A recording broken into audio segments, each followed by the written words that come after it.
Welcome to Man United But Better. And this week we're looking at United's disappointing loss against Leicester City in the FA Cup quarter-final. The game ended 3-1 in Leicester's favour with two goals from Kelechi Iheanacho, Yuri Tillemans with a good goal, and then Mason Greenwood nabbed a goal for Man United.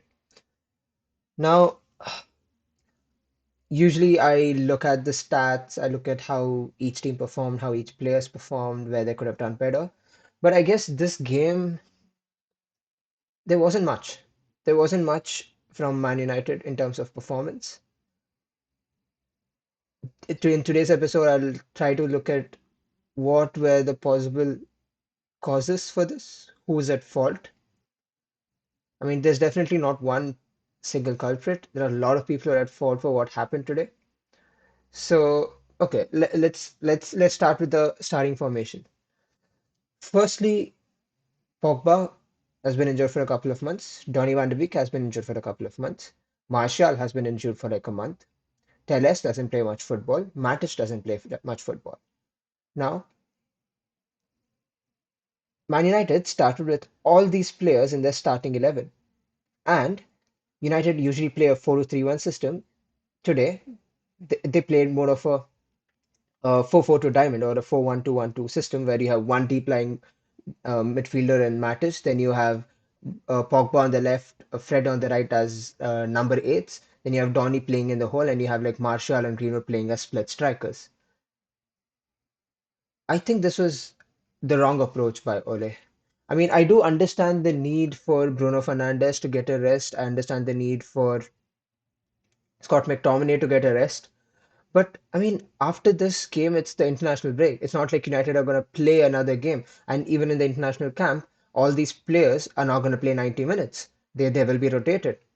So I did not see any need for Ole to rest Bruno because come on, it's Leicester. They're just a point behind us in the Premier League. And they had a week of rest. So we played on Thursday in the Europa League, but Leicester the last time they played was like last weekend, Saturday or the Sunday. So they've had a week's rest, so they're gonna be fresher. And it's not like they're a bad side, they're a very good side. So I don't think United setup going into the game was the right setup. There were too many players who weren't match fit, and as we saw in the game, they looked completely off the pace. The passing wasn't there. Marshall was isolated most of the time. It's not like Marshall did anything when he had the ball, but still he was isolated. He didn't have any support. Then you had Pogba, the only guy trying to do anything. Pogba, Fred, and Marshall were never on the same page, and Fred was playing another completely different sport because clearly what he was doing wasn't football. I mean, for the first goal, United tried to play out at the back. I mean, it's not like our centre backs and DMs are good on the ball.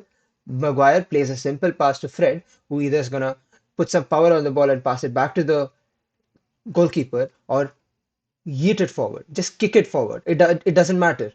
So what does he do? He lays it off for Iheanacho, who just accepts the gift, rounds Henderson, and scores. United are 1-0 down. And United usually look like a side who score goals. But today, honestly, watching the game, I'm surprised we even scored a single goal because we never threatened. We never looked like okay, okay. So there are a few attacks coming. We're gonna score. We're gonna score. Nothing. The Greenwood that was a good finish. We made 1-1 going into halftime. I'm pretty sure all United fans were praying keep this at 1-1 and second half take Fred off, take take Donny off for Bruno, like, get McTominay into the game and change the game. But what does Ole do? He doesn't make a single change. Fred gave away ball four times in the first half. Once it led to a goal. Two other times Leicester was this close to scoring, but he doesn't get taken off. And this is where I need to question Ole. I mean, I give him the benefit of the doubt when it comes to the starting 11 because I mean I understand that a manager needs to rotate his side, but he goes four games without making a substitution, and in all those games he could have given Pogba a few minutes, or he could have given Matic a few minutes. He could have given Donny when he was fit a few minutes and gotten them up to full fitness. Doesn't do that. Now he waits for the 60th minute, and what does he do? I mean, the substitutions do make sense. I mean, I saw a lot of outrage on Twitter saying that why did he take off Pogba? Why did he take off Donny van de Beek? I mean, even in the pre-match press conference, he said that Pogba isn't fit enough to play 90 minutes. So I mean, he had to take him off. It's not like he had another option. So Donny van de Beek the same in the same situation. So Pogba and Donny come off. Bruno comes on. Scott McTominay comes on. Uh, so now we play, and Fred is still on the pitch. I mean, I'm sure Matic didn't have a good game, but why is Fred on the pitch? I mean, Fred got pulled later for Ahmad in like what the 85th minute. Until then, why is Fred on the pitch? I mean, the dude's clearly having a bad day. Just take him off. Like, let him have a few weeks of rest. It's not like he's going to go play for Brazil. Let him have a few weeks of rest, and hopefully comes back and he regains his concentration. Doesn't happen. So Fred and McTominay double pivot.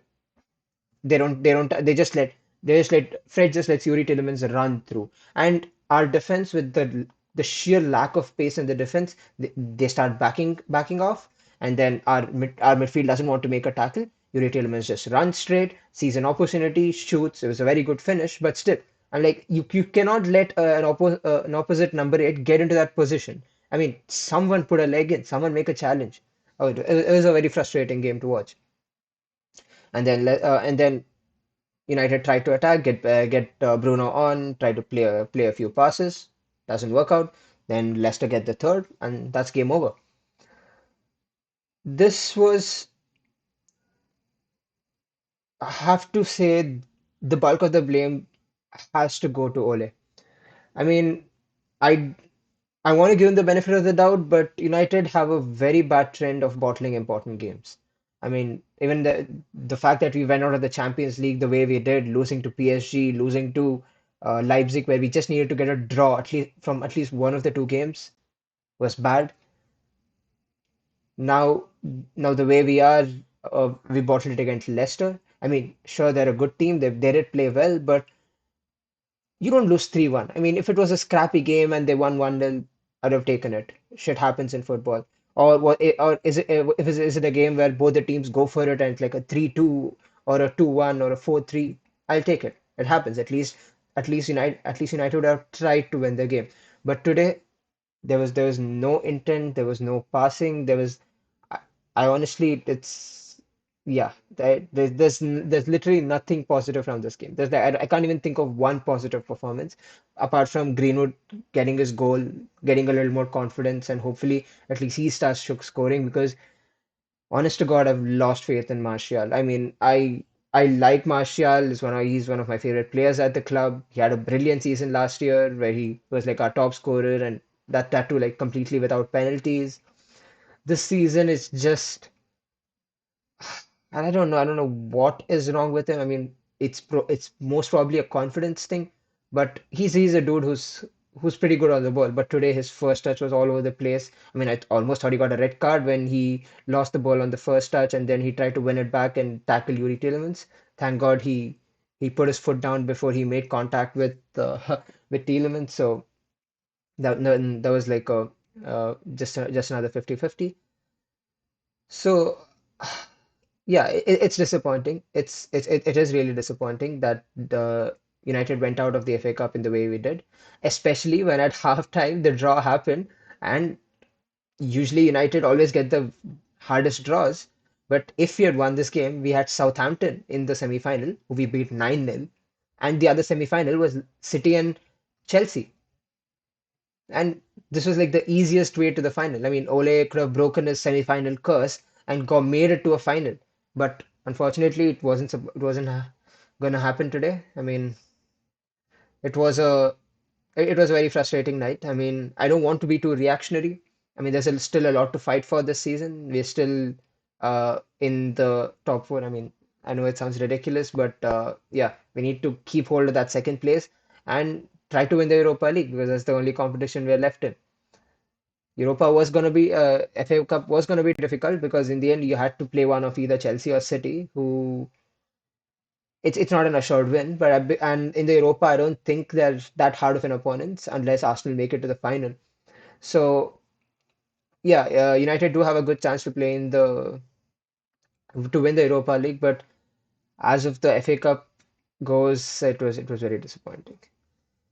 So this is where my whole point about the United team comes into picture, where to even compete in multiple tournaments, you need to have a good squad.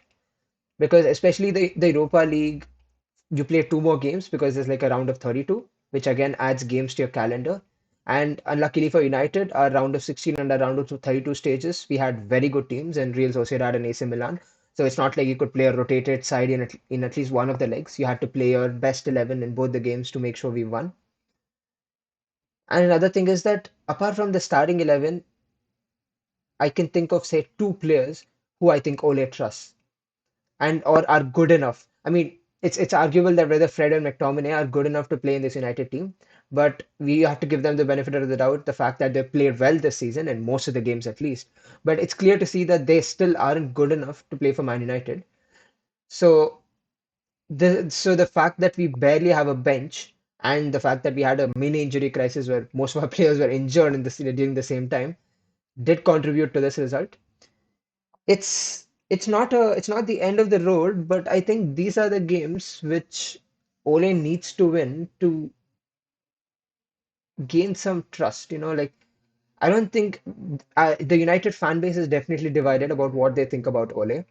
The media clearly has their opinion in which they think Ole isn't good enough to manage Man United, and time may prove that he may not be good enough to manage Man United. But you can only judge a manager on how he's doing at the present moment, and I can see clear progress in the way we play football and clearly in the league. I mean, league is the best indicator of progress because it's about consistency. Because cup tournaments, sometimes you may have easy fixtures, sometimes you may have hard fixtures. So how well so cup tournaments is either you win it or you don't. It doesn't matter. No one cares if you made it to the semi-final three times or four times or you just made it to the final a few times. It doesn't matter. You either win a cup tournament or you don't. That's it. So in this case, there is clear progress, but these big games are where a manager will be judged on. Looking back at this season, no one's going to remember the games which we nicked 1-0 or 2-1 in the league. People are going to remember the two games we bottled in the Champions League against PSG and Leipzig. Then they're going to look at the 6-1 loss to Tottenham. Then they're going to look at games like these where we should have gone through. So it's a minor setback. These things happen in football. I mean, it's not as bad as we think it is. I mean, there's a saying that things are never as good as they seem or as bad as they seem. So I'm sure all fans are just at the moment reacting to the disappointment. Tomorrow morning, I'm sure fans will be still disappointed, but the outrage is going to be less because they're going to understand that there are a lot of factors which played into this loss. End of the day, brilliant stuff by Leicester. I mean, I'm a huge fan of the way they play football. I mean, Brendan Rodgers.